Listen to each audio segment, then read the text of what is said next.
Pada bab tahrimil hasad, bab tentang diharamkannya hasad.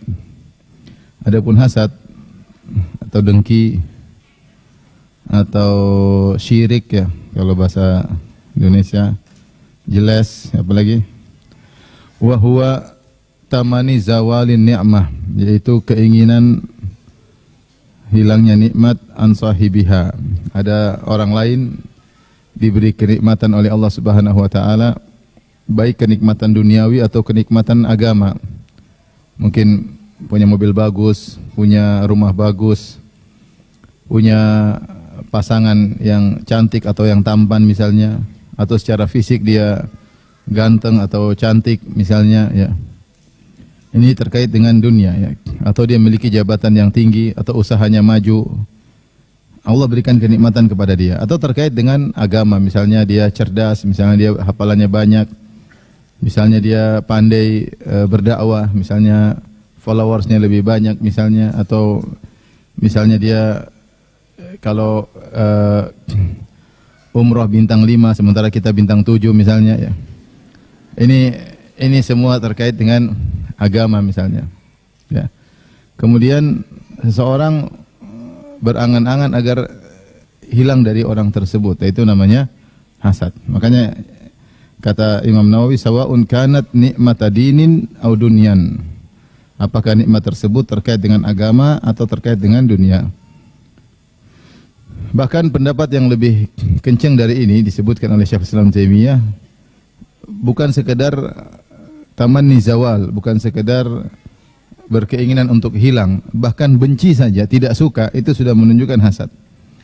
Kita lihat orang lebih pintar, kita sudah enggak suka, jengkel, ini berarti kita hasad.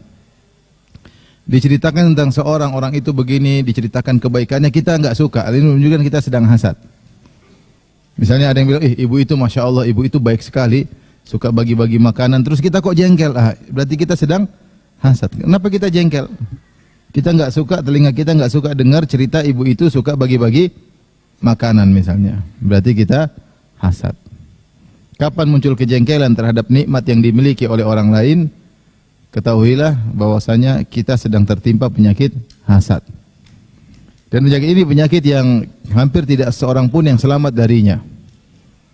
Makanya Al-Imam Ibn Taimiyah rahimahullah ta'ala pernah berkata, la yakhlu jasadun min hasad. Tidak ada jasad manapun yang selamat dari hasad. Walakinnal laim yubdi wal karim yukhfi. Akan tapi orang yang tercela akan menampakkannya, dan orang yang mulia akan menyembunyikannya dan berusaha melawannya. Ya, orang yang mulia akan menyembunyikannya. Siapa sih yang tidak pernah hasad? Kita lihat orang lebih pintar kita hasad. Anak-anak sejak sekolah pun sudah mulai hasad di antara mereka. Ya. Ada temannya ranking 1, dia ranking 3, dia hasad. Ada temannya lebih disayang sama guru, dia hasad. Ada temannya punya tas sekolah lebih bagus, dia hasad. Manusiawi. Jangankan dengan teman, bahkan dalam keluarga, kakak hasad sama adiknya, adik hasad sama kakaknya. Bukankah saudara-saudara Nabi Yusuf alaihissalam hasad kepada Yusuf alaihissalam sehingga ingin membunuh Nabi Yusuf alaihissalam? Oleh karenanya hasad ini adalah penyakit yang hampir seorang pun tidak ada yang selamat darinya. Namun seorang mukmin, seorang yang saleh dan salehah, jika terkena hasad maka dia lawan. Dia tidak membiarkan hasad tersebut bercokol. Ketika hasad tersebut terbetik dalam hatinya, maka dia berusaha lawan. Sungguhnya dia sedang beribadah kepada Allah Subhanahu wa taala, membersihkan hatinya dari hasad tersebut. Allah Subhanahu wa taala berfirman, am yahsuduna an-nasa ala ma atahumullahu min fadlih. Apakah mereka hasad kepada orang-orang ya atas apa yang Allah berikan kepada mereka? Jadi Allah melarang kita hasad kepada orang lain.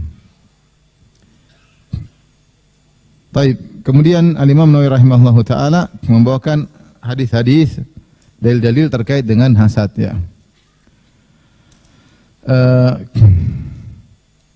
Ikhwan dan akhwat yang dirahmati Allah Subhanahu wa taala.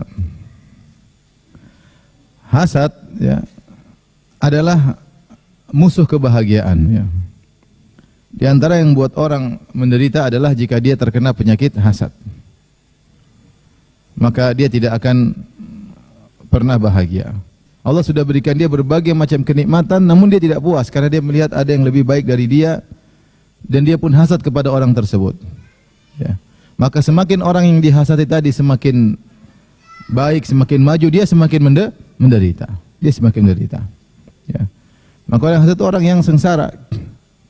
Maka jika seorang ingin dia bahagia, maka dia harus lawan hasad tersebut. Ketahuilah sungguhnya hasad adalah akhlak makhluk-makhluk terburuk. Dia adalah akhlaknya iblis ketika hasad kepada Adam alaihissalam. Makanya dikatakan awwalu dzambin usiya fis sama, usiya rabbu fis sama, al-hasad. Dosa yang pertama kali Allah dimaksiati di langit adalah dosa hasad, yaitu hasadnya iblis kepada Adam. Dahulunya iblis adalah makhluk yang rajin beribadah. Dia dari jin, kana minal jinni, dia berasal dari golongan jin. Tetapi karena iblis ini orang adalah makhluk yang berilmu, jin yang berilmu, dan dia rajin beribadah, sampai dia gaulnya sama malaikat. Gaulnya sama apa? Malaikat. Sampai dia sering bersama dalam barisan malaikat. Tiba-tiba Allah ciptakan makhluk baru namanya Adam, pendatang baru. Yang baru muncul di kalangan makhluk-makhluk sebelumnya. Karena yang pertama malaikat, jin, baru kemudian manusia. Kata Nabi SAW, khuliqatil malaikatu min nur, malaikat diciptakan dari cahaya. Wa khuliqal jan mimma rijim min nar, dan jin diciptakan dari nyala api. Wa khuliqa Adam mimma wusifa lakum, dan Adam diciptakan dari tanah sebagaimana dijelaskan dalam Al-Qur'an. Maka secara urutan malaikat dulu ada, baru kemudian jin, baru kemudian apa? Manusia. Jadi Adam pendatang baru. Tetapi ketika Allah ciptakan Adam, Allah ciptakan langsung dengan spesial. Di antara keistimewaan Adam, pertama Allah ciptakan dengan kedua tangannya langsung.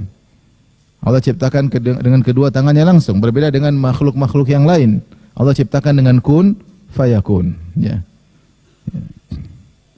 Kemudian yang kedua, Allah ajarkan Adam, wa 'allama Adama al-asma'a kullaha. Allah ajarkan ilmu yang banyak kepada Adam, berbagai macam benda-benda, nama-namanya Allah ajarkan kepada Adam alaihissalam.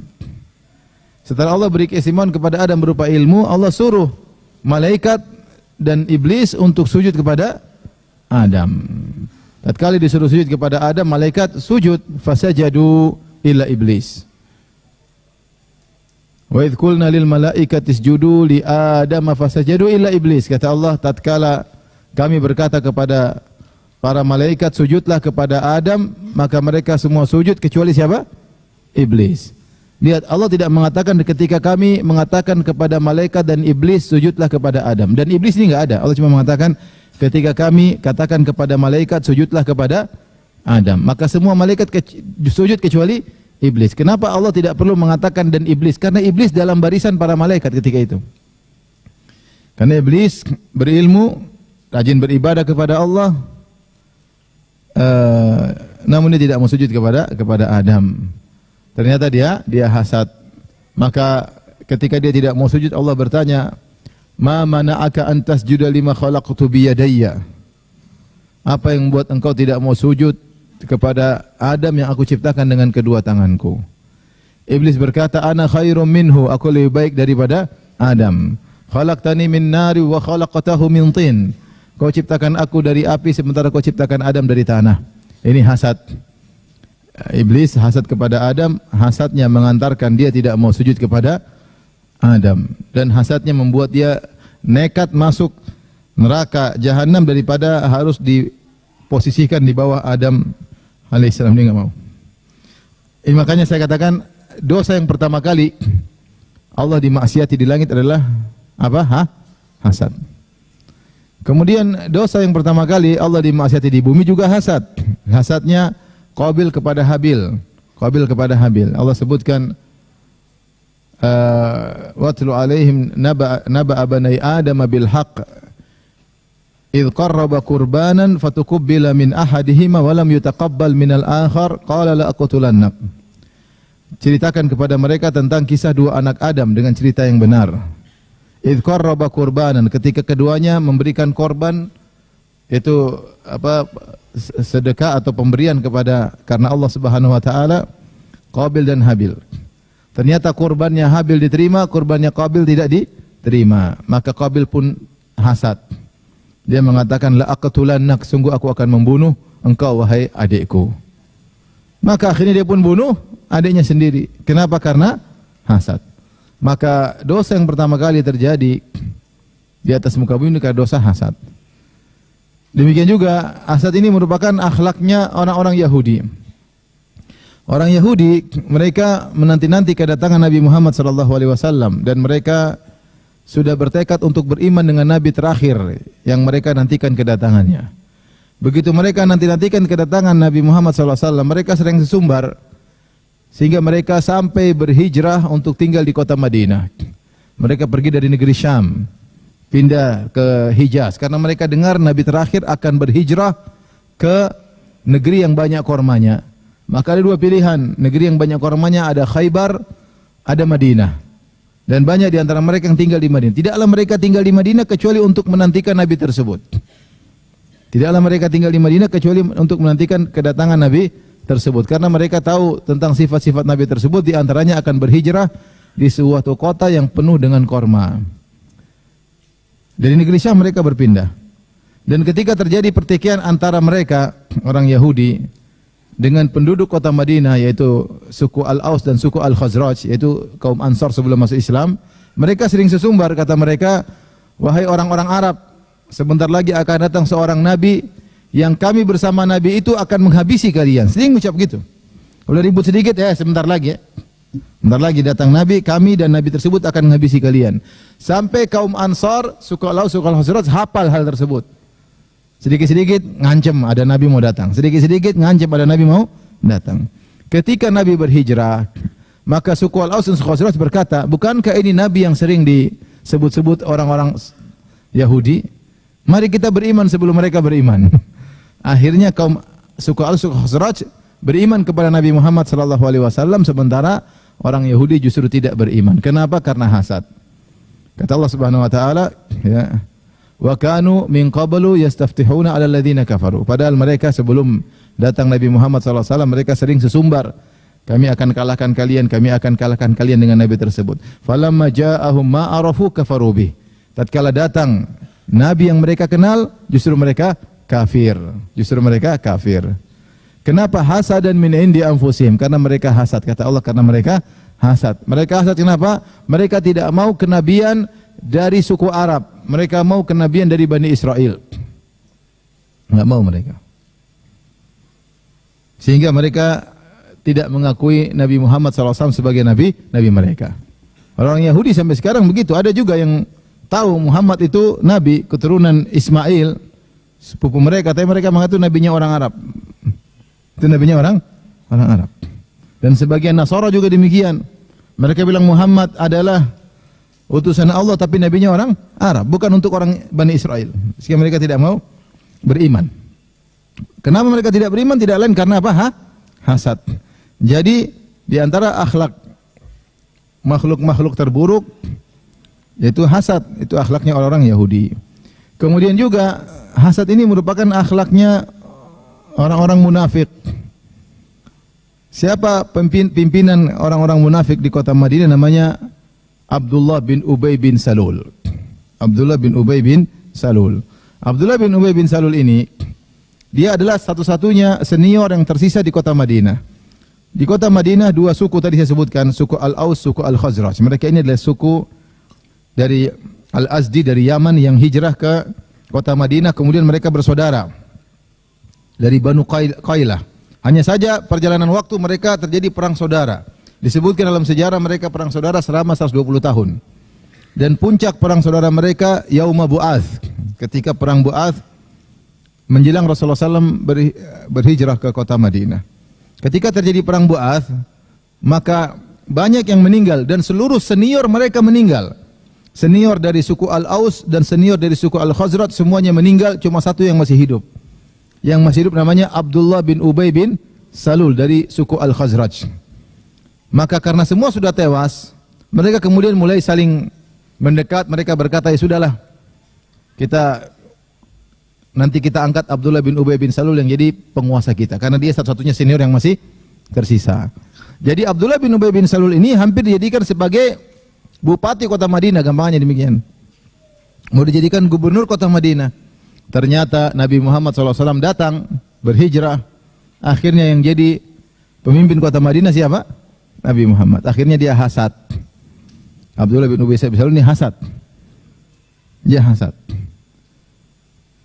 Kemudian dia tidak mau masuk Islam. Ketika perang Badar, kaum muslimin menang, akhirnya dia takut dia masuk Islam tapi cuma KTP doang ya. Kalau kita periksa KTP-nya tulisnya Islam. Tapi hatinya kafir. Maka hasad ini adalah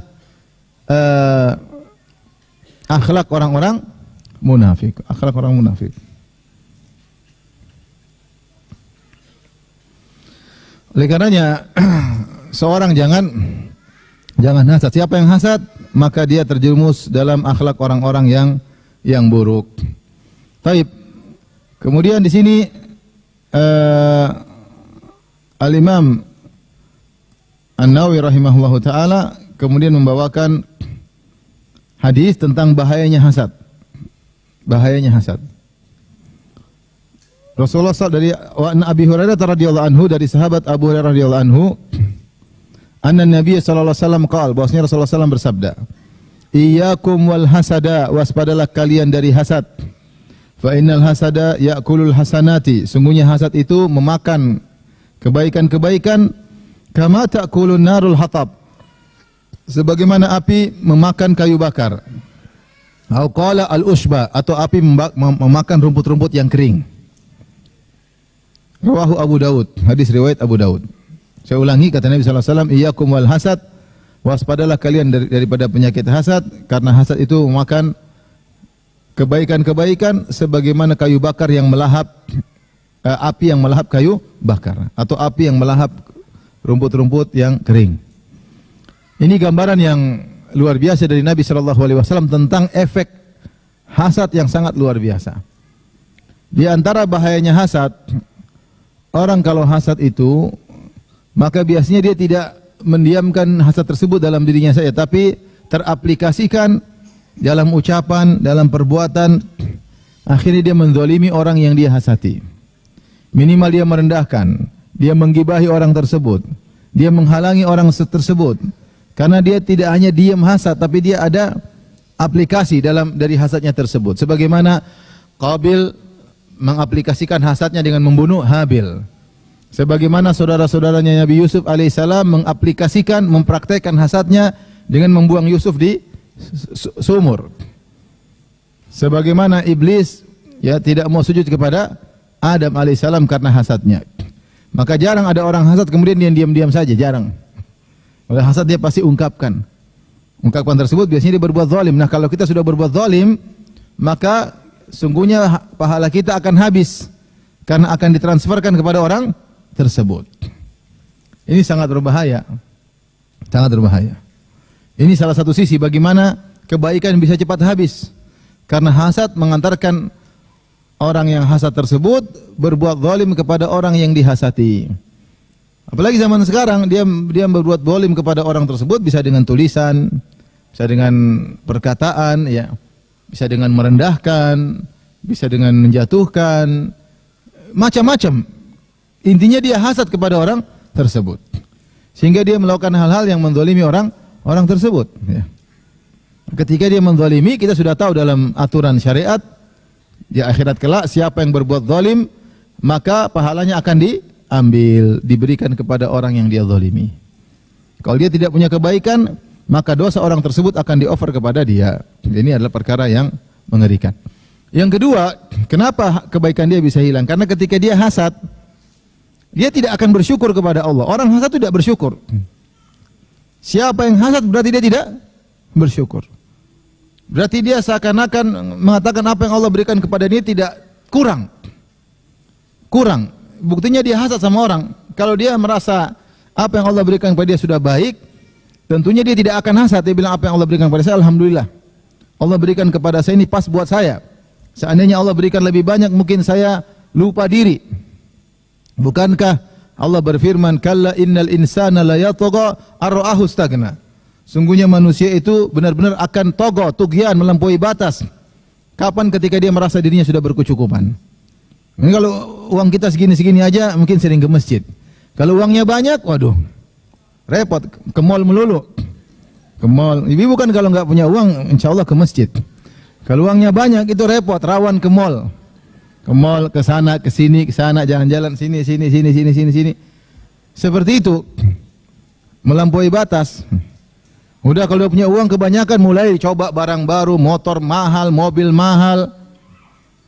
Mulai komunitas baru, komunitas nakal-nakal mulai coba, ya akhirnya macam-macam. Allah kasih segitu, syukuri. Karena kalau dikasih lebih mungkin kita rusak. Paling tidak sombong. Kalau punya barang mahal, sombong atau tidak? Sombong. Ya udah, kita syukuri yang Allah berikan karena ini yang terbaik bagi kita. Kalau seandainya Allah kasih lebih banyak, nanti ada tahapannya. Kapan kita pas untuk bisa lebih banyak, mudah-mudahan Allah kasih lagi. Tapi apa yang Allah berikan sekarang kita syukuri. Nah, orang yang hasad tidak bersyukur, ya tidak. Kalau tidak bersyukur dia tidak dapat pahala, pahalanya hilang. Pahalanya hilang. Sama kalau ibu-ibu lihat ada perempuan lebih cantik, ibu-ibu ternyata cantiknya agak pas-pasan. Jangan hasad. Jangan hasad. Karena mungkin sebagian kita kalau cantik luar biasa, mungkin rusak. Jadi artis buka-buka aurat, pamer-pamer wajah di Instagram. Kalau pas-pasan kan nggak mau dipamerkan. Tapi kalau cantik ada potensi untuk pamer kecantikan. Sifat perempuan seperti itu, ingin menunjukkan kecantikan yang dia miliki. Kalau dia punya tubuh yang cantik, dia akan berusaha untuk memamerkan tubuhnya. Manusiawi perempuan seperti itu. Banyak seperti, tidak semua, tapi banyak. Sehingga kalau wajahnya tidak secantik itu, ya sudah, alhamdulillah. Betapa banyak orang yang cantik dia hancur gara-gara kecantikannya. Banyak atau tidak? Banyak. Kawin cerai, dizinai orang, macam-macam. Bahkan orang cantik ada yang diperkosa sama orang gara-gara terlalu cantik. Tidak. Kemudian belum tentu dia bisa selamat. Sama ketampanan juga begitu. Kalau antum pas-pasan, alhamdulillah ya. Kalau terlalu tampan bahaya. Lihatlah bagaimana ujian yang menimpa Nabi Yusuf gara-gara terlalu tampan. Terlalu tampan, akhirnya malah di penjara, dituduh ingin berzina, di penjara bertahun-tahun. Antum pas-pasan tidak di penjara. Seandainya Nabi Yusuf wajahnya tidak tampan sekali, dia tidak di penjara. Tidak dirayu oleh Zulaikha. Lihat betapa banyak orang tampan akhirnya pergaulannya berzina, cewek-cewek cantik. Dia diam-diam aja didatangi sama cewek-cewek. Karena apa? Karena tampan. Coba kalau pas-pasan nggak ada cewek yang datang. Maka syukuri apa yang ada. Maka saya katakan bahwasanya di antara dalil bahwasanya hasad bisa menghilangkan kebaikan, orang yang hasad tidak bersyukur kepada siapa? Allah. Dan kalau kita nggak bersyukur, gimana mau dapat pahala? Pahala kita hangus. Tidak bersyukur. Allah kasih nggak ada syukurnya. Allah kasih nggak ada syukurnya. Yang berikutnya yang menjadikan pahala menjadi hangus, orang yang hasad sebenarnya dia protes sama Allah. Dia protes. Makanya dikatakan hasad itu i'tirad. Dalam bahasa Arab i'tirad artinya protes. Protes kepada Allah Subhanahu wa taala, seakan-akan dia berkata, "Ya Allah, kenapa dia dikasih saya tidak? Kenapa bukan saya yang dikasih? Kenapa dia kaya saya tidak? Lihat orang punya mobil mewah kita jengkel. Kenapa kamu jengkel? Kenapa dia punya mobil mewah? Apa urusanmu dia punya mobil mewah ya?" Jadi sehingga kalau kita melihat orang dapat nikmat kita nggak suka, berarti kita protes dengan Allah Subhanahu wa taala. Seakan-akan Allah salah dalam pembagian. Allah tidak adil dalam pembagian. Allah lalai dengan yang lebih berhak untuk mendapatkannya. Dia tidak berhak, harusnya saya yang lebih berhak.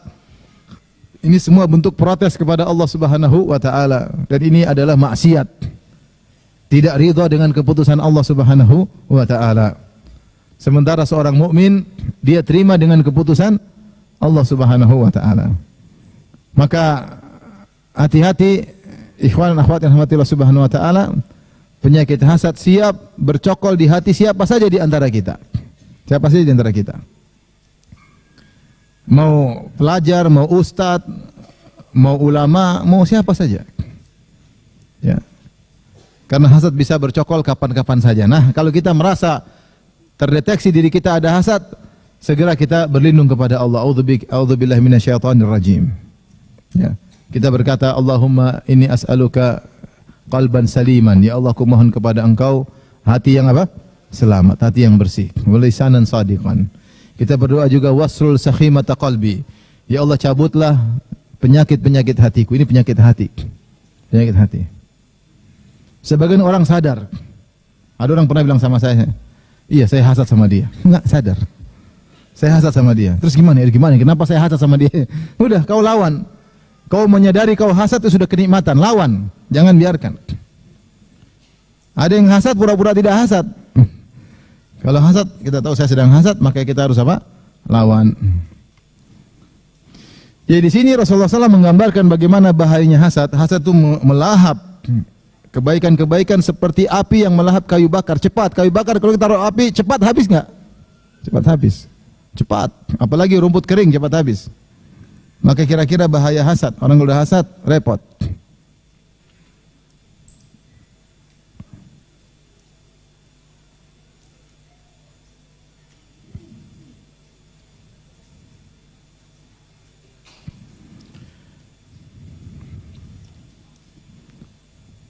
Allah telah berfirman dalam ayatnya banyak tadi menjelaskan jangan hasad.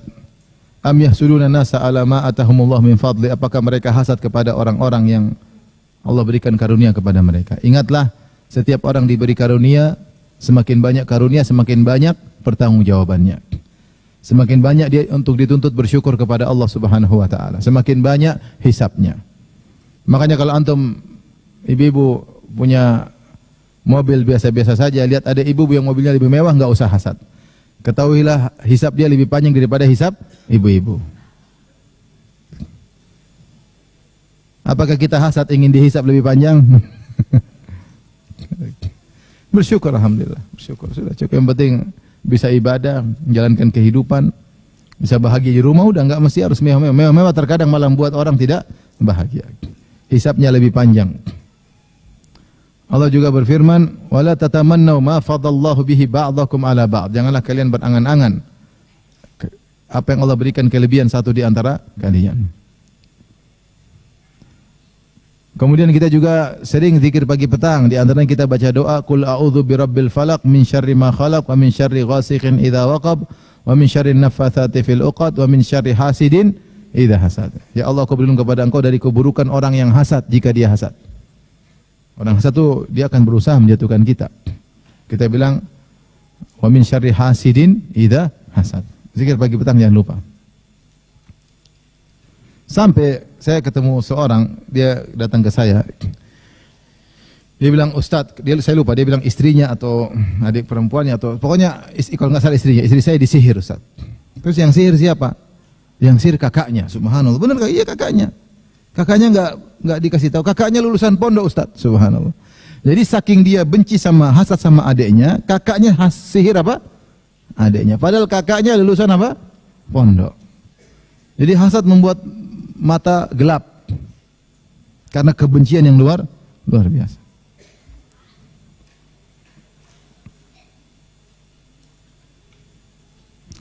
Adapun orang-orang beriman, maka mereka adalah orang-orang yang jauh dari hasad. Lihatlah Allah memuji kaum Ansar, yang di mana mereka tidak hasad kepada kaum Muhajirin. Allah berfirman, "Walladzina tabawwa'u ad-dara wal imana min qablihim yuhibbuna man hajara ilaihim wa la yajiduna fi sudurihim hajatan mimma utu wa yu'thiruna ala anfusihim walau kana bihim khasasah wa may yuqashuha nafsihi fa ulaika humul muflihun." Kata Allah, dan orang-orang yaitu kaum Ansar yang telah menempati kota Madinah sebelumnya, dan mereka telah beriman sebelum datang kaum Muhajirin. Mereka telah beriman sebelumnya dengan dakwahnya Mus'ab bin Umair radhiyallahu taala anhu. Apa sifat mereka? Yuhibbuna man hajara ilaihim. Mereka cinta kepada orang-orang yang berhijrah kepada mereka. Wala yajiduna fi sudurihim hajatan mimma utu, dan mereka tidak mendapati apapun grundel dalam hati mereka apa karunia yang telah Allah berikan kepada kaum Muhajirin. Kaum Ansar tidak ada hasad sama sekali. Muhajirin disebutkan dulu oleh Allah. Was-sabiqunal awwaluna minal muhajirin wal ansar. Allah sebutkan Muhajirin baru kaum Ansar. Ya. Allah sebutkan Al-Qur'an Muhajirin pasti disebut dulu baru kemudian kaum Ansar. Mereka dipuji, tapi kaum Ansar tidak hasad. Meskipun mereka beriman belakangan, meskipun mereka yang menolong kaum Muhajirin, makanya mereka disebut Ansar, itu para penolong. Dan mereka tidak hasad, mereka tidak bilang kau yang tolong kamu saya, enggak sama sekali. Wala yajiduna fi sudurihim hajatan mimma utu, mereka tidak hasad sama sekali kepada kaum muhajirin atas kelebihan yang Allah berikan kepada kaum muhajirin. Bahkan wa yu'thiruna ala anfusihim walau kana bihim khassasah, bahkan mereka lebih mendahulukan kaum muhajirin daripada diri mereka sendiri padahal mereka dalam kondisi berkebutuhan. Ya. Wa may yuqashuha nafsihi fa ulaika humul muflihun, siapa yang dijaga oleh Allah jiwanya dari pelit, maka sungguh mereka adalah orang-orang yang beruntung. Kemudian Allah sebutkan lagi orang-orang setelahnya, walladzina ja'u min ba'dihim yaquluna rabbana ighfir lana wa li ikhwanina alladzina sabaquna bil iman. Dan orang-orang yang datang setelah kaum Muhajirin dan kaum Ansar, yaitu di antaranya kita ini semua. Mereka mendoakan kaum Muhajirin kaum Ansar. Mereka berkata, Rabbana ighfir lana wa li ikhwanina alladzina sabaquna bil iman. Ya Allah, ampunilah kami dan ampunilah saudara-saudara kami yang telah mendahului kami beriman. Wa la taj'al fi qulubina ghillan lil ladzina amanu. Dan jangan kau jadikan dalam hati kami ada ghil, dengki, di antaranya hasad, jengkel kepada orang-orang yang telah beriman terlebih dahulu.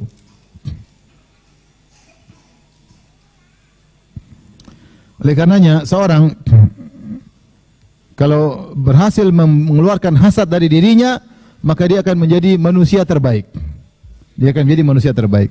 Dari sahabat Abdullah bin Amr bin As radhiyallahu anhuma, dikatakan kepada Nabi, ya Rasulullah, ayun nasi afdal? Ya Rasulullah, manusia mana yang paling afdal? Nabi berkata, kullu makhmumil qalbi saduqil lisan. Setiap orang yang hatinya disapu dan lisannya jujur.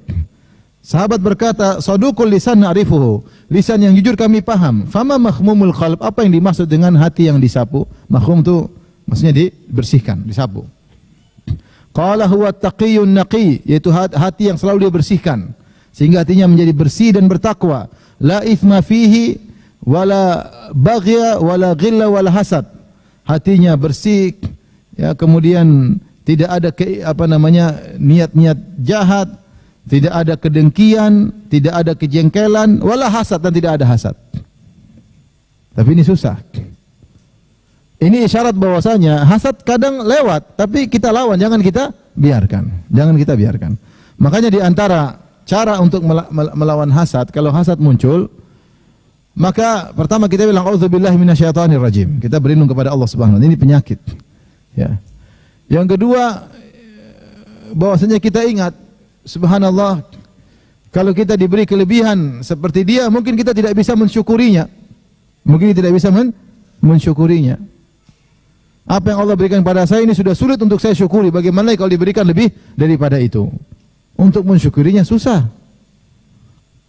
Alhamdulillah ini saya yang jalani sudah repot. Gimana kalau saya diberi lebih banyak lagi? Lebih sulit untuk mensyukurinya. Padahal setiap nikmat harus ada kewajiban mensyukurinya. Kata Allah Subhanahu wa taala, "Tsumma latus'alunna yauma idzin 'anin na'im." Sungguh kalian benar-benar akan ditanya pada hari kiamat kelak tentang nikmat yang kalian rasakan. Semakin banyak nikmat, semakin banyak. Kita pikir lagi, sungguhnya orang yang dikasih nikmat lebih, dia diuji dengan ujian tersendiri. Dia uji dengan ujian tersendiri. Semakin punya rumah mewah, semakin banyak ujian. Semakin punya perusahaan banyak, semakin banyak apa? Ujian. Ya. Semakin punya istri banyak juga semakin banyak ujian. Semakin punya rumah banyak juga semakin banyak ujian. Jadi tidak perlu hasad. Memang kalau ente dapat nikmat tidak diuji, ujinya lebih banyak. Lebih banyak. Kalau kita mau jujur, kita lihat, saya sering sampaikan ini, kita jujur, orang-orang yang diberikan harta sedikit, terkadang lebih nyaman daripada harta banyak. Harta sedikit, misalnya kerja cuma pagi sampai asar misalnya, dia mungkin tidak banyak, tapi dia pulang kerja, dia santai sama keluarga. Ada sebagian orang kaya raya, dia susah kerja dari pagi sampai asar, malam masih telepon-teleponan, rapat jam 2 malam, terus kerja apa kayak begini. Dia sendiri tidak merasakan nikmat tersebut. Kalau sudah lebaran, orang pegawainya senang karena mendapat THR. Dia yang punya perusahaan pusing karena mau harus kasih apa? THR. Dia yang pusing. Orang ini, yang miskin-miskin ini, pulang makan telur goreng, tahu goreng, full kolesterol, tidur. Yang satu makan pilih-pilih, ini bahaya, sudah tempat tidurnya mahal-mahal, enggak tidur-tidur juga, susah. Maksud saya,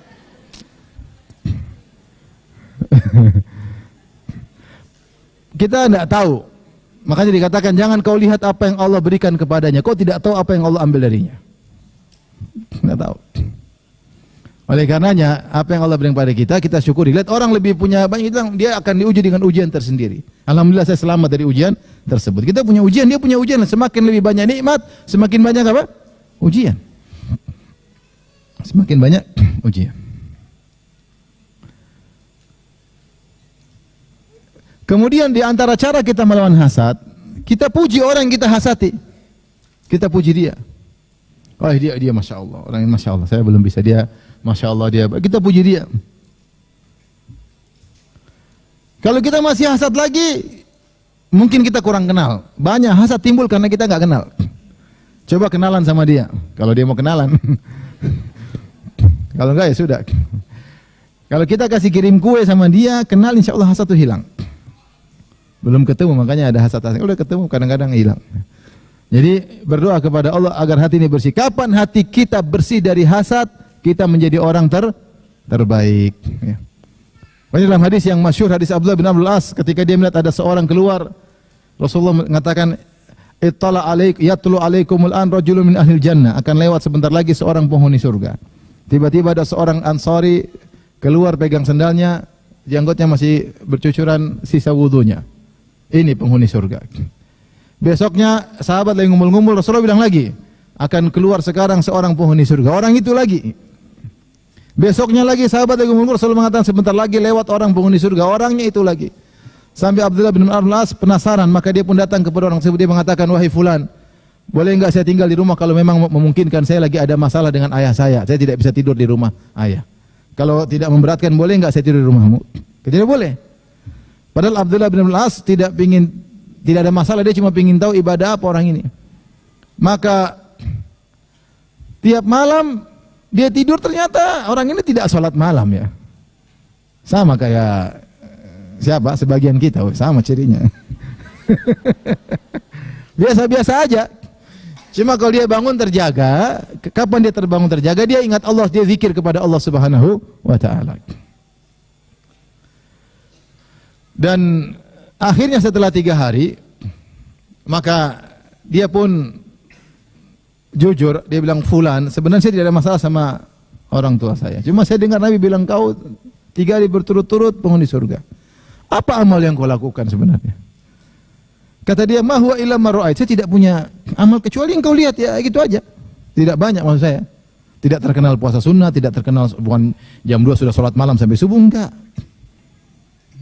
Maka kata Abdullah bin Abbas, "Falamma wallait, tatkala aku pun pergi, nadani." Dia panggil, "Tunggu sini." Dia bilang, "Saya tidak punya amal kecuali yang kau lihat, tidak ada yang sembunyikan. Hanya saja saya tidak pernah hasad kepada nikmat yang Allah berikan kepada siapapun." Subhanallah.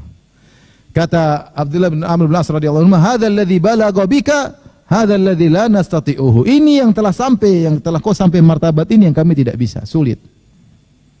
Maka seorang berjuang untuk membersihkan hatinya. Jangan sampai dia hasad.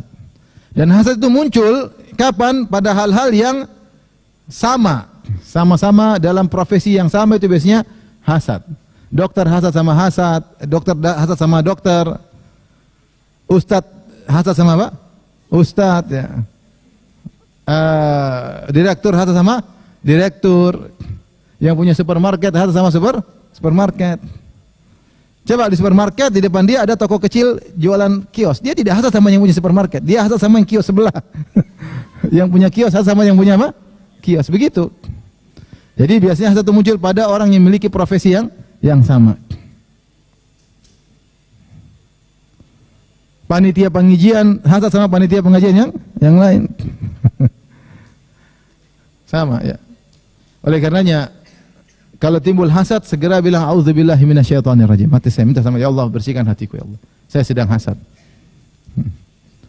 Kemudian untuk menghilangkan hasad, ketahuilah engkau hasad tidak akan merubah kondisi. Apakah Yahudi ketika hasad kepada Nabi, kemudian Nabi tidak gagal jadi Nabi? Tetap jadi Nabi, ya enggak? Tetap aja jadi Nabi. Sekarang ada seorang wanita misalnya, hasad sama perempuan cantik. Kemudian dia hasad perempuan jadi jelek? Enggak kan? Tetap cantik jadi tetap jelek. Enggak berubah kondisi, buat apa? Hasad dia akan merubah kondisi. Kalau merubah kondisi bolehlah. Hasad dia mulai jelek, mulai kecantikannya pindah, hasad aja enggak apa-apa. Karena akan pindah kecantikan. Ini tidak begitu-begitu aja. Dia tetap begitu, yang cantik tetap apa? Cantik. Terus ngapain hasad? Hasad punya orang punya mobil mewah, kita mobil biasa-biasa, kemudian akan berubah mobil dia jadi mobil kita yang butut jadi mobil dia, kan enggak. Kalau gitu buat apa hasad? Hasad sama orang lebih pintar, terus kemudian dia jadi goblok begitu? Enggak. Tetap aja dia pintar, kita yang bahlul, tetap aja enggak berubah. Oleh karenanya, rugi orang itu hasad. Tidak akan merubah kondisi. Baik. Yang lebih agar kita tidak hasad, kata sebagian ulama, sungguhnya orang yang hasad itu yang pertama dia zalimi dirinya sendiri. Kenapa bisa demikian? Karena yang paling tersiksa dia sebelum dia ingin orang lain tersiksa. Kapan dia hasad dia tersiksa, ya enggak? Kapan dia hasad dia semakin hasad semakin tersiksa. Berarti yang dia zalimi dirinya sebelum orang yang dia hasati. Oleh karenanya jangan menyiksa diri sendiri. Timbul hasad, wah saya sedang menyiksa diri saya sendiri. Lawan. Agar kita tidak hasad. Ya. Kemudian cara agar tidak hasad, jangan suka lihat yang di atas, suka lihat yang ke bawah. Lihat ke atas, lihat di mobil baru, kulkas baru, ini baru, anu baru. Itu kita hasad melulu kalau begitu.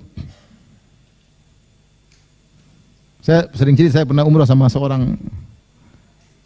Kemudian dia bilang, Ustaz, aduh, seri saya Ustaz kemarin main ke rumah teman baru beli kulkas baru, pulang-pulang, Abi, kulkas baru dong, Bi. Aduh. Alhamdulillah nggak lihat mobil baru, cuma kulkas nggak apa-apa, kalau mobil repot. Oleh karenanya, ya, seorang berusaha bersihkan hatinya dari penyakit hasad. Ya. Karena kalau dia hasad, dia sendiri yang sengsara, dia sendiri yang menderita. Semakin orang dia hasadi semakin maju, dia semakin sengsara. Hanya menyiksa dirinya, dan itu dosa. Bercokolnya hasad dalam dirinya, dosa yang berkesinambungan. Hati-hati. Hasad melulu, dosanya jalan terus. Argo dosanya jalan terus. Maka semoga Allah Subhanahu wa taala menjadikan kita manusia-manusia yang terbaik, yang hatinya bersih dari hasad. Amin ya rabbal alamin. Baik. Kita lanjutkan bab berikutnya. Babun nahi anit tajassus. Bab larangan dari tajassus. Tajassus itu apa? Cari-cari tahu. Memata-matai atau apa namanya? Apa? Mencari-cari tahu lah. Iya. Kepo, tapi kepo untuk cari keburukan. Kepo untuk cari apa? Keburukan. Kepo ada dua. Satu, kepo untuk cari keburukan, bongkar-bongkar file-file dia, masuk-masuk, tanya-tanya untuk cari keburukannya. Yang kedua, kepo bukan cari keburukan, kepo kurang kerjaan. Ingin tahu kabar-kabar dia buat apa. Terlalu banyak kepo, akhirnya hasad, akhirnya kewajiban yang sungguhnya terlalaikan. Taib babun nahyi ani tajassus wa tasammu li kalami man yakrahu istima'ahu. Bab tentang larangan dari tajassus, yaitu pingin ngecek-cek, pingin cari tahu keburukan orang dan mendengar perkataan orang yang tidak suka didengar pembicaraannya. Jangan. Jadi orang ini dia enggak suka kalau kita dengar dia bicara, kita malah taruh. Dia enggak suka. Buktinya apa? Kalau kita datang dia diam dulu. Berarti dia enggak suka. Dan banyak orang dia kalau lagi ngobrol tidak pingin diganggu. Ini kita malah duduk dekat dia, pura-pura lihat HP, telinga kita apa? Dengar, ini enggak boleh. Nguping, ya nguping. Apalagi kemudian taruh alat sadap, alat rekam. Aduh. Enggak boleh seperti ini. Enggak boleh. Dosa. Ini dosa. Larangan dari Allah Subhanahu wa taala. Allah Subhanahu wa taala berfirman, qala Allah taala, Allah berfirman, wala tajassasu, janganlah kalian tajassus, cari-cari tahu, ngecek sana ngecek sini untuk mencari aib orang lain. Surat Al-Hujurat ayat 12. Wa qala ta'ala, walladzina yu'dzuna al-mu'mina wal mu'minati bighairi maktasabu faqad ihtamalu buhtanan wa itsman mubina. Dan orang-orang yang mengganggu kaum mukminin dan kaum mukminat tanpa kesalahan yang mereka lakukan, maka sungguh orang-orang ini telah memikul kedustaan dan dosa yang besar, ya. Kita hanya menilai orang yang zahirnya, yang dia zahir kita terima. Kita nilai. Kalau tidak zahir dia sembunyikan, jangan kita cari-cari tahu. Enggak boleh. Jangan kita cari-cari tahu. Ya.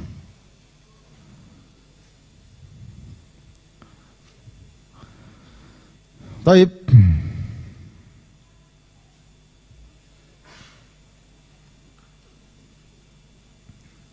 Ambil lagi kajian, ya. Ambil lagi kajian.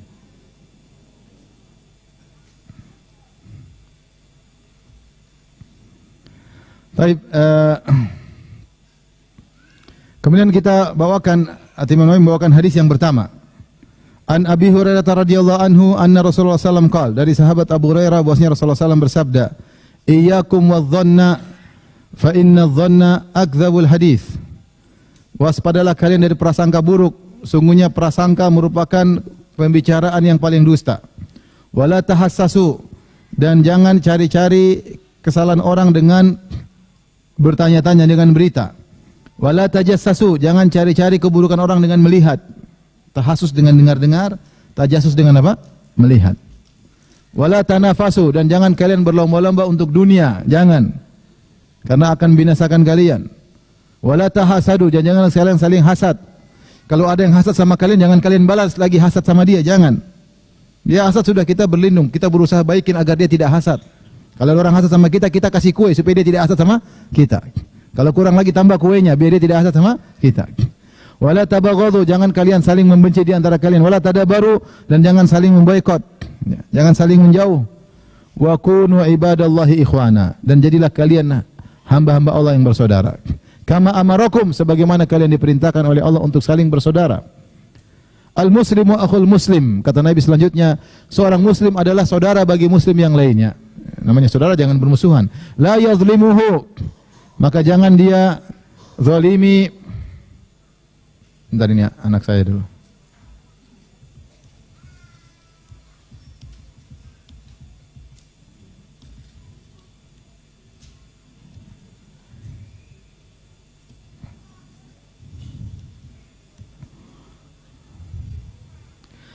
Baik, kata Nabi SAW, wala yakhdhuluhu, jangan dia menzalimi saudaranya, wala yakhdhuluhu, jangan dia tinggalkan saudaranya ketika saudaranya sedang membutuhkan bantuannya. Wala yahkiruhu, jangan dia rendahkan saudaranya. At-taqwa hahuna, at-taqwa hahuna. Rasulullah mengatakan takwa tempatnya di sini, wa yushiru ila sadrihi, takwa tempatnya di sini. Bias bimri'im minasyarri an yahkira akhahul muslim, cukuplah seorang dikatakan buruk jika dia merendahkan saudaranya sesama muslim. Kullul muslim alal muslimi haram, damuhu wa irduhu wa maluhu. Setiap muslim haram bagi muslim yang lain jika melanggar, menumpahkan darahnya atau menjatuhkan harga dirinya atau mengambil hartanya. Innallaha la yanzuru ila jasadikum wala ila suwarikum walakin yanzur ila qulubikum wa amalikum. Allah tidak melihat, hadis yang lain, Allah tidak melihat kepada jasad kalian, Allah tidak melihat kepada rupa kalian, tapi yang Allah lihat adalah hati kalian dan amal perbuatan kalian.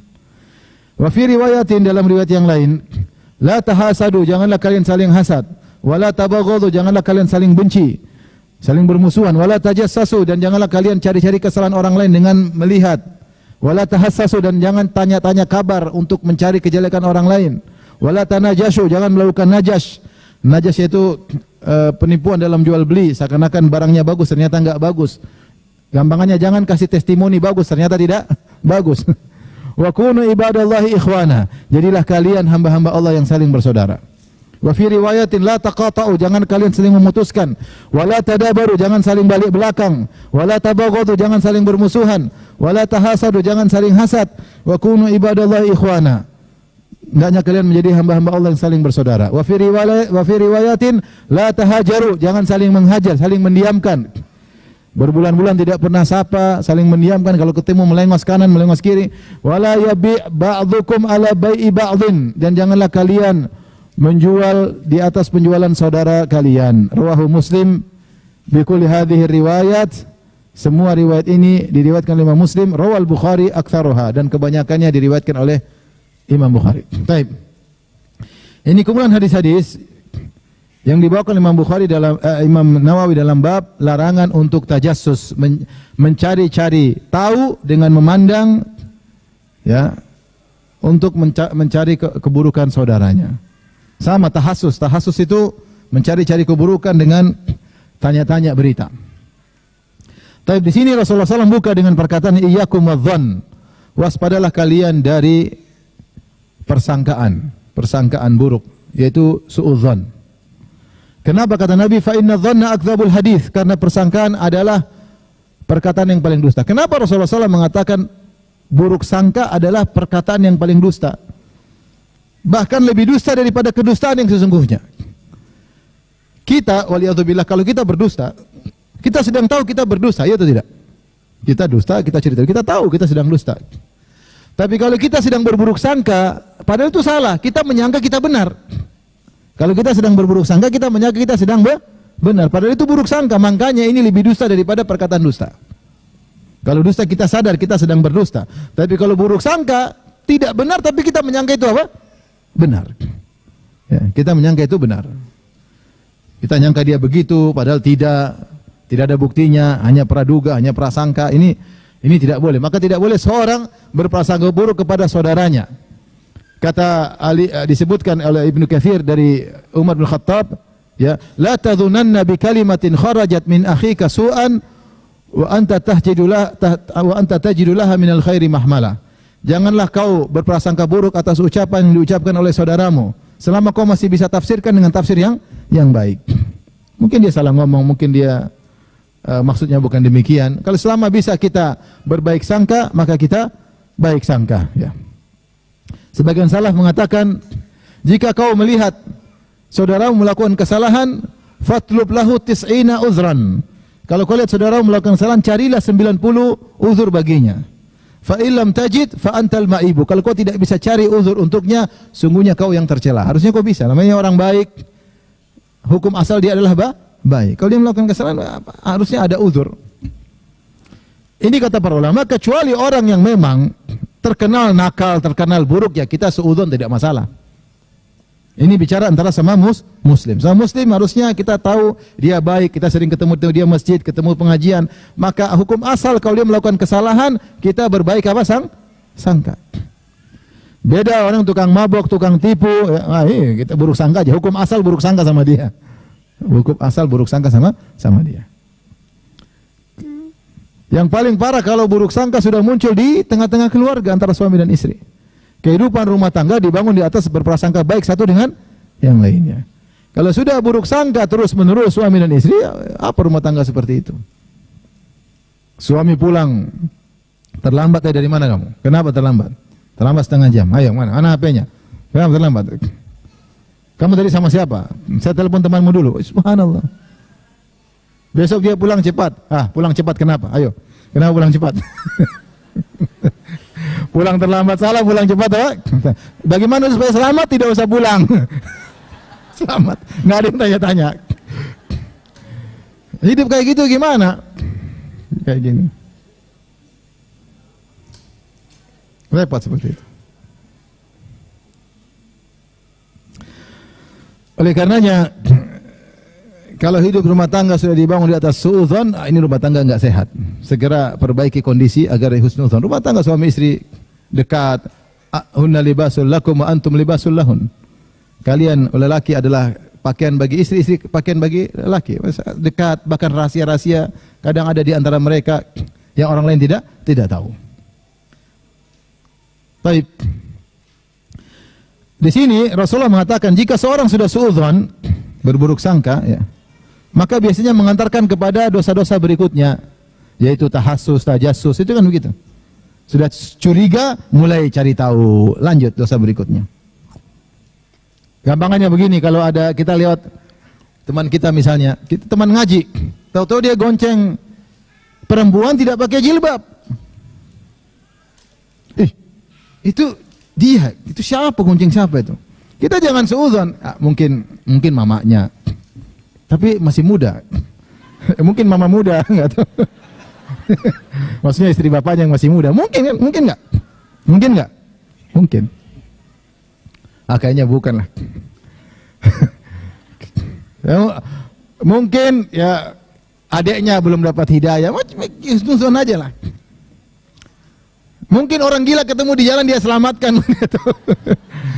Jangan langsung suudzon, berarti dia pacaran, dia mau berzina. Ngapain seperti itu? Kita nggak tahu kondisi orang-orang. Semacam. Dan banyak orang terjebak dengan kesalahan, dia punya uzur, namun dia nggak bisa jelaskan. Kalau dia jelaskan tambah rumet, tambah ruwet, tambah rumit, tambah bahaya, dia diam aja. Padahal dia punya uzur akan hal tersebut. Nah kalau kita tahu teman kita orang soleh baik, kita husnuzan. Kalau mau ya kita tanya sama dia langsung. Tapi kita langsung mengambil kesimpulan, mengambil nilai, itu tidak boleh. Allah larang, Nabi larang. Ya. Tapi di sini Nabi mengatakan, iyakum wadzon. Waspadalah kalian dari sifat dzon, dan dzon itu akan mengantarkan kepada berikutnya, itu tahassus, tajassus, cari-cari tahu. Gimana si fulan? Dibuka filenya, dibuka ininya, dibuka teman-temannya, masuk di Facebooknya, masuk Instagramnya, mulai di ini, ngapain? Masuk Instagramnya, buka, oh dia dulu ternyata begini, ternyata sudah hijrah sekarang, itu dulu ya akhi. Sekarang sudah apa? Hijrah. Akhirnya tahassus, tajassus ini tidak boleh. Kemudian kata Nabi SAW, sampai disebutkan dari riwayat, Umar bin Khattab radhiyallahu anhu dikabarkan ada seorang dia lewat suatu rumah, ternyata rumah tersebut terdengar suara orang ketawa ketiwi. Maka Umar dengan temannya, Umar bin Khattab, kira-kira mereka bikin apa? Ini pasti lagi minum sesuatu. Buktinya mereka tahu ketiwi. Satunya bilang, wahai Umar, bukankah kita dilarang untuk seperti ini? Kata Umar, benar, kita pergi aja, nggak usah dicari tahu. Kecuali kalau dia keluar rumah minum bir, ya itu baru kita tangkap. Kalau rumah ngapain cari tahu? Kata Umar, iya, kita dilarang, pergi. Ya. Sampai Imam Ahmad kalau nggak salah, pokoknya para imam ditanya, gimana kalau kita melihat ada orang ternyata dia taruh bir di dalam sarungnya misalnya. Kalau tidak kelihatan, jangan kau cek. Kalau kelihatan botol birnya, baru kau cek. Kalau tertutup tidak kelihatan, mungkin botol bir, mungkin botol apa, ya jangan cek. Karena itu tajassus. Paham? Tidak boleh. Tidak boleh. Kalau kita buka akun orang, tajassus bukan? Tajassus lah. Tajassus itu apa? Tajassus itu cari tahu kabar orang untuk mencari kesalahannya, itu namanya tajassus. Kapan kita tanya-tanya, gimana dia? Ngapain aja di sana? Itu berarti tajassus. Hukumnya haram, meskipun ternyata benar. Ternyata dia bajingan, haram hukum kita. Allah larang. Allah larang. Ya, kalau dia nampakkan depan mata kita, baru kita boleh. Kalau dia sembunyi-sembunyi, diam-diam, tidak kelihatan, tidak boleh. Tidak boleh.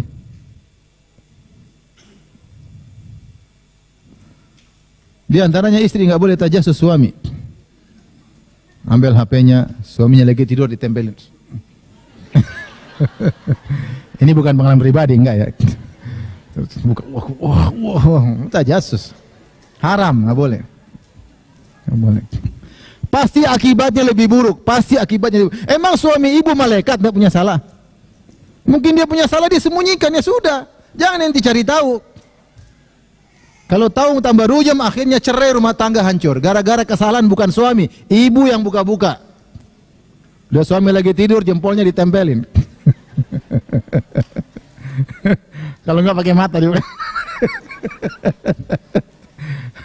Nggak boleh, kecuali suami kelihatan benar-benar depan mata baru. Ya akhi, suamiku, zauji, habibi, taqillah. Haram ini. Tidak berkah cara seperti ini. Ya, jelas ya. Adapun kita mau cari-cari tahu, ini bisa berujung dengan perceraian. Suami salah, tapi sebab salah pertama ibu-ibu. Maksudnya Umar tadi lewat rumah dengar orang ada ketawa ketiwi, kemungkinan besar 99% minum bir. Ketika Umar mau masuk, temannya bilang, bukankah kita dilarang? Oh iya benar, kita dilarang, nggak boleh. Kecuali dia minum bir di luar. Pergi.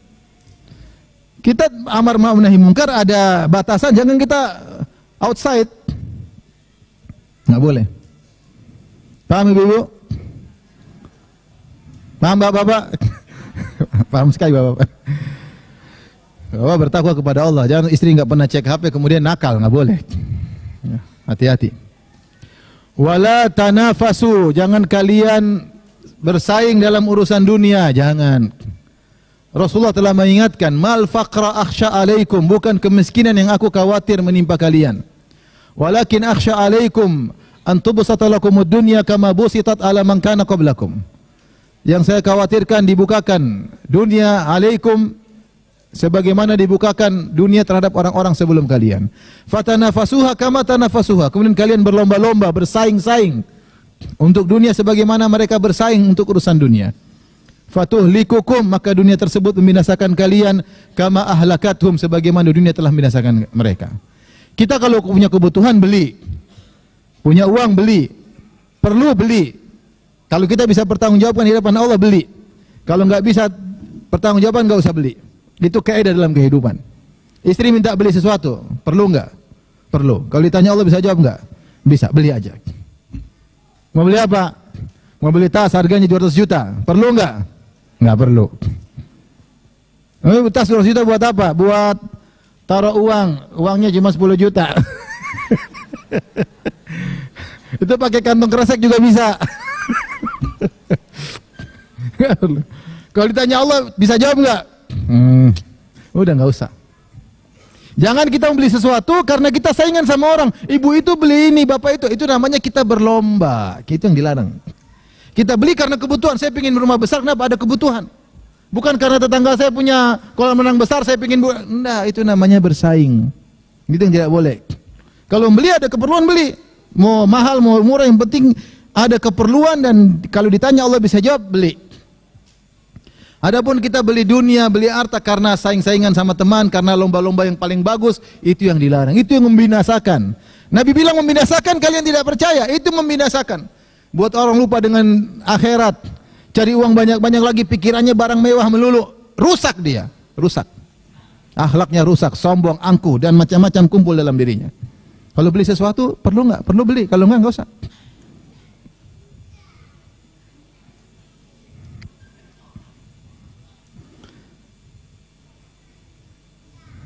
Habis waktu ya? Wala tahasadu, janganlah kalian saling apa? Hasad. Sudah jelas kita lihat. Kalau ada orang hasad sama kita, jangan kita balas hasad. Akhirnya kita juga dapat dosa. Dia hasad, biarin aja. Kalau dia hasad, kita kasih kue. Di antara mencegah orang supaya tidak hasad, kita kasih hadiah. Beneran ini. Dia hasad sama kita, kelihatan dia hasad, kalau ngomong jauh, besok kasih hadiah. Besok kita datang ke rumahnya bawa oleh-oleh. Insya Allah hasadnya apa? Hilang. Tidak usah mahal-mahal, yang biasa-biasa aja. Kalau kasih hadiah terlalu mahal, tambah hasad. Yang penting ada pemberian, kita perhatian dia, insya Allah hilang hasadnya. Jangan balas hasad orang dengan hasad, jangan. Jangan. Sungguhnya kita kasihan sama dia, dia sedang diuji oleh Allah karena hasad kepada kita, kelihatan. Wala tabaghadu, dan jangan saling bermusuhan. Kalau orang musuh kita enggak usah balas dengan permusuhan. Ya kita doain semoga dia sadar, semoga dia, mungkin dia benci karena kita juga punya dosa-dosa. Dengan cara dia benci kepada kita, dosa-dosa kita terkurangi. Wala tadabaru, dan jangan saling balik belakang, ketemu satu ke kanan, satu ke kiri. Enggak boleh. Wa kunu ibadallahi ikhwana. Jadilah kalian hamba-hamba Allah yang saling bersaudara sebagaimana Allah perintahkan. Namanya saudara itu dekat, tidak saling ribut. Kalau bertengkar sebentar kembali lagi, ini saudara. Adik ribut sama kakak, kakak sama adik, kemudian main lagi, seperti itu. Sebagaimana yang Allah perintahkan. Baik, demikian saja, insyaallah kita lanjutkan pada pertemuan berikutnya, hadis berikutnya, karena masih panjang juga.